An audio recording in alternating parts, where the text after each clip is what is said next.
তো আমি তো সকালে টিকিট কাটলাম স্যার, এটা দেখতে পারবেন, এটা কি ঠিক হইলো? আমি ছোট ছোট বাচ্চা নিয়ে আসলাম। আমাদের তো মেসেজ দিলে পারতো, আমরা তো কষ্ট করে এখানে আসতাম না। টিকিট কেটে টাকা দেওয়া যতটা সহজ, ফেরত পাওয়া তার থেকে দ্বিগুণ কঠিন। টাকাটা রিটার্ন করে দিলে আমরা সবাই খুশি হব, আমরা আমার ফ্যামিলি নিয়ে বাড়িতে যেতে পারবো। নমস্কার, আপনারা দেখছেন দ্য ইন্ডিপেন্ডেন্ট বেঙ্গল। আমি শিবম। একটা দেশের শাসক যদি অপদার্থ এবং অকর্মণ্য হয়, তাহলে একটা দেশ যে কিভাবে রসাতলে যেতে পারে তার সব থেকে বড় উদাহরণ বর্তমান সময়ের বাংলাদেশ। এবার একটা দেশের ট্রেন চলাচল সম্পূর্ণভাবে বন্ধ হয়ে গেল, কারণ ড্রাইভাররা এবং রেলের সঙ্গে জড়িত স্টাফরা স্ট্রাইক করলেন। ভাবতে পারেন, একটা রেল মানে একটা দেশের রেল, যেখানে একটা দেশের অন্তত যোগাযোগের গুরুত্বপূর্ণ মাধ্যম সেই রেল চলাচল বা ট্রেন চলাচল গোটা একটা দিনের জন্য বন্ধ হয়ে গেল বাংলাদেশে। যার সব থেকে মূলে যিনি প্রধান অভিযুক্ত সেই মোহাম্মদ ইউনূস এবং মোহাম্মদ ইউনূসের এই অন্তর্বর্তীকালীন সরকার। ভারত এবং বাংলাদেশের মতো দেশে সাধারণ মানুষের কাছে কিন্তু অত্যন্ত গুরুত্বপূর্ণ একটি ট্রাভেল সিস্টেম এবং ট্রাভেল মাধ্যম কিন্তু হলো রেল, মানে ট্রেন। সেখানে বাংলাদেশের এই রেল কর্মচারীরা একাধিক দাবি নিয়ে সরকারের শরণাপন্ন হন। আরো উল্লেখযোগ্য বিষয় কি আছে জানেন? সরকারের পক্ষ থেকে পরিষ্কারভাবে জানিয়ে দেওয়া হয়েছে, রেল কর্মচারীরা বর্তমানে যে দাবিগুলো পূরণ চাইছেন তার কিছুই এখন আর পূরণ করা সম্ভব নয়, কারণ বাংলাদেশের অর্থের ভান্ডার কার্যত শূন্য। তো আমি তো সকালে টিকিট কাটলাম স্যার, এটা দেখতে পারবেন, এটা কি ঠিক হইলো? আমি ছোট ছোট বাচ্চা নিয়ে আসলাম। দুইটা কাজ করতে পারেন, একটা হচ্ছে যে আপনি আপনার চাইলে আপনার টাকা ফেরত দেবে, আর ওই যে বিআরটিসির বাস আছে, আপনি যেখানে যেখানে যাইতেন সেখানে যাবেন। আমি কিশোরগঞ্জ যাবো, কিশোরগঞ্জ যাবেন, কিশোরগঞ্জ যাবেন।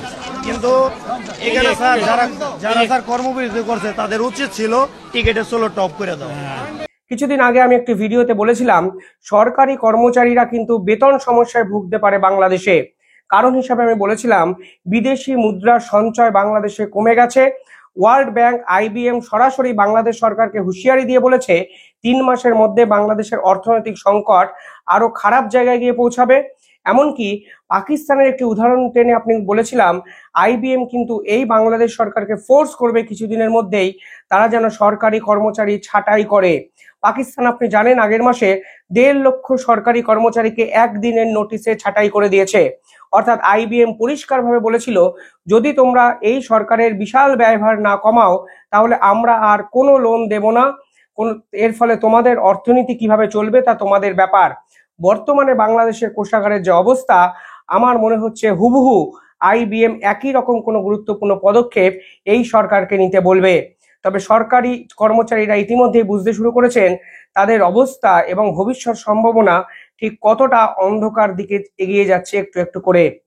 বর্তমানে বাংলাদেশের যে রেল দপ্তর, এই রেল দপ্তরের সঙ্গে যে কর্মচারীরা জড়িত আছেন তারা একদিনের নোটিশে স্ট্রাইক করেছেন। শুধু তাই নয়, প্রত্যেক দিন বাংলাদেশের এই মুহূর্তে বর্তমানে 350টি প্যাসেঞ্জার ট্রেন চলে, 100টি ইন্টারসিটি ট্রেন চলে এবং 30টি ফ্রাইট ট্রেন চলে।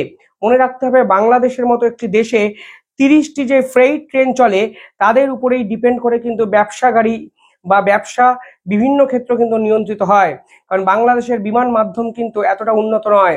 ফলে এই মালগাড়িগুলো কার্যত একটা দিনের জন্য বন্ধ হয়ে যাওয়া মানে বাংলাদেশের অর্থনৈতিক পরিকাঠামো কিন্তু কোথাও না কোথাও গিয়ে ডিস্টার্ব হয়ে যাওয়া। কারণ গোটা একটা দেশের এদিক থেকে অন্য দিকের মাল যাওয়া সম্পূর্ণভাবে বন্ধ হয়ে গেছে, যা খোদ ব্যবসায়ীরা বলছেন এবং ব্যবসায়ীরা আশঙ্কা প্রকাশ করছেন এই রকম ট্রেনের মধ্যে যে আলু আছে, পেঁয়াজ আছে, দুধ আছে, ডাল আছে, তাদের ভবিষ্যৎটা কি? সেগুলো তো সব পচে যাবে, কারণ এগুলো ডেইলি ইউজের একটা সামগ্রী। শুধু তাই নয়, বাংলাদেশের বর্তমান এই যে এই যে রেল সিস্টেম, তা 36,000 কিলোমিটার নেটওয়ার্ক কিন্তু একে অপরের সাথে কানেক্ট করে থাকে। ফলে এক প্রান্ত থেকে অন্য প্রান্তে যাওয়ার ট্রাভেলিং যে মাধ্যম, মিডিয়াম, সেটাই কিন্তু হঠাৎ করে ভূমিকম্পের মতো কেঁপে গিয়ে বন্ধ হয়ে গেল। ট্রেনের টিকিট কাটা, সেটা রিফান্ড কবে করবে তারও কোনো নাই। আমাদের তো মেসেজ দিলে পারতো, আমরা তো কষ্ট করে এখানে আসতাম না। টিকিট কেটে টাকা দেওয়া যতটা সহজ, ফেরত পাওয়া তার থেকে দ্বিগুণ কঠিন। টাকাটা রিটার্ন করে দিলে আমরা সবাই খুশি হব, আমরা আমার ফ্যামিলি নিয়ে বাড়িতে যেতে পারবো।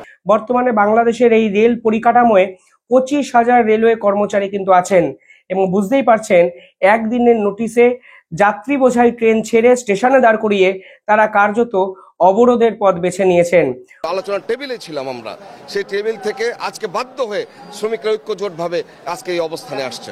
আমরা আলোচনা চালিয়ে যাব, কর্মবিরতি চলবে, তবে আমরাও চাই এটা দ্রুত এটা সমাধান হোক। অর্থাৎ সরকারের প্রতি কতটা বিশ্বাস না থাকলে, ভরসা না থাকলে একটা রেলের সিস্টেমের সকলে মানে গ্রুপ এ থেকে শুরু করে স্টেশন মাস্টার সকলে একদিনের নোটিশে সকলে অবরোধ করতে পারেন এবং রেল পরিষেবা সম্পূর্ণভাবে বন্ধ করে দিয়ে একদম স্ট্রাইক পালন করতে পারেন, এটা হয়তো আপনারা বুঝতেও পারছেন।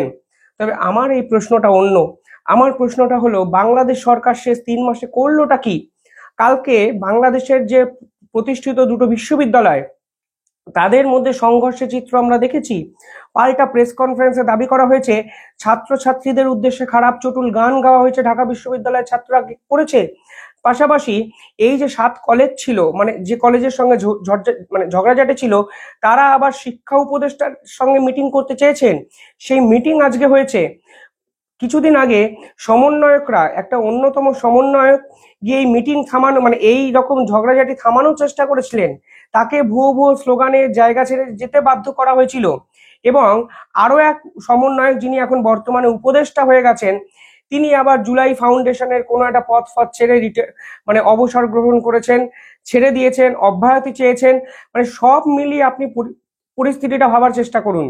বাংলাদেশের বস্ত্রশিল্প শেষ, বাংলাদেশের শিক্ষার পরিবেশ শেষ, বাংলাদেশের আইন শৃঙ্খলার অবনতি শেষ, বাংলাদেশের সংখ্যালঘুদের অবস্থান একদম শেষ।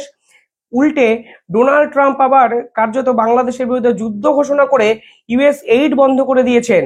অর্থাৎ বাংলাদেশের অর্থনৈতিক মূল্যবৃদ্ধি কার্যত সময়ের অপেক্ষা।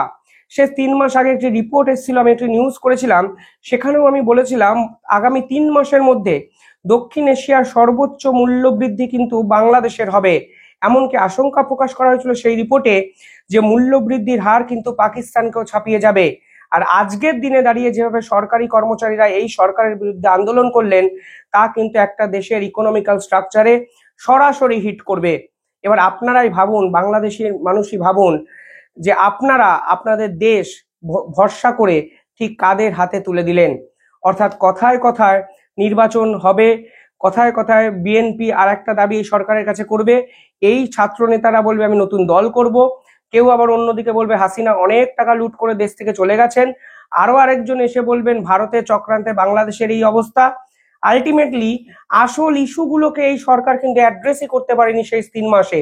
না একটা দেশের সরকারের পররাষ্ট্র নীতি আছে, না একটা দেশের আসল সরকারের কোনো ভিশন আছে, সাধারণ মানুষকে নিয়ে কোনো পরিকল্পনা আছে। এমনকি যে কোটা আন্দোলনকে সামনে রেখে এই সরকার ক্ষমতায় এসছে, সেই কোটা আন্দোলনের যে কি শেষ হলো, পরিণাম কি হলো, এবং কোটা আন্দোলনকারীদের নিয়ে এই সরকার কি ভাবছে, সেই উত্তরও কিন্তু এই সরকারের নেই।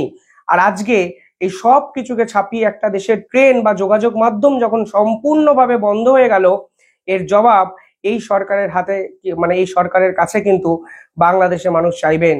কারণ একটা ট্রেন চলাচল বন্ধ হওয়া মানে সাধারণ মানুষের ভোগান্তি শুধু নয়, একটা দেশের ইকোনমিক্যাল স্ট্রাকচার সম্পূর্ণভাবে ভেঙে পড়া। অন্তত উপমহাদেশে এই ট্রেন বন্ধ হওয়া মানে একটা দেশে হঠাৎ করে ধেয়ে আসা ভূমিকম্পেরই সমান। আপনারা খুশি তো ইউনূসের রাজত্বে? শুধু এই প্রশ্নটাই আপনারা আপনাদের আশেপাশে সাধারণ মানুষকে করুন, উত্তর আপনারাও বুঝে যাবেন। এই ভিডিওতে এসেও হয়তো অনেক ইউনিসপন্থী লোক আমার বিরুদ্ধাচরণ করবেন, কিন্তু আলটিমেটলি যেখানে বসে এই কমেন্ট আপনারা লিখবেন, আপনারা চোখ বন্ধ করে ভাবুন শেষ 150 দিনে বাংলাদেশ ঠিক কোন সেক্টরে, কোন মিডিয়ামে অন্য কাউকে ছাপিয়ে গেল। অর্থনীতি, সামাজিক প্রতিপত্তি, সরকারি চাকরি, আইন শৃঙ্খলা, ঠিক এমন কি সুরক্ষা এই সরকার সাধারণ মানুষের জন্য করলো যা অন্য সরকার করতেই পারেনি বা পারতো না। এই প্রশ্ন আমি আপনাদের উদ্দেশ্যে রাখলাম। চ্যানেলটি ভালো লাগলে একটু সাবস্ক্রাইব করে দেবেন, কমেন্টে জানাবেন আপনাদের মতামত। ধন্যবাদ।